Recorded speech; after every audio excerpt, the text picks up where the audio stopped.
तुमको लगुच कि सक्सेसफुल लोक तुमठू अधिका स्पेशल सत कहबी बिल्कुल भी नुह। जो माने अधिका सक्सेसफुल तांको भितरे आ तुम भितरे बस फरक एतिकी से माने बहाना देबारे कम ध्यान देले आ बार बार ट्राए करिले। एंड सत एटा कि जेते तुमे तांको पाखको जीवो तुमे यहा रियलाइज करिवो से माने बस तुम परी नॉर्मल फरक बस एतिकी से माने तुमठू अधिका ट्राई करछंती।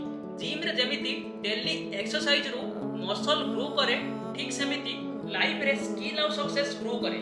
तापर तुमे बारंबार तुमे कहिबा प्रैक्टिस करो आउ करि चलो तुमे दिने पावरफुल स्पीकर हेइ जिवो। तुमे एक्शन नेइ चलो तुमको दिने सेम रेस्पेक्ट मिलिबो। तो निज ऊपर डाउट करिबा बंद करो आउ काहा सह कंपेयर करिबा बंद करो आउ बस निजे ट्राई करिबा स्टार्ट करो। बिकॉज सक्सेस रो फार्मूला कॉम्प्लिकेटेड नुह, ओनली प्रैक्टिस आउ बिलीव रो काम। आउ जे करि निए से जीति जाए।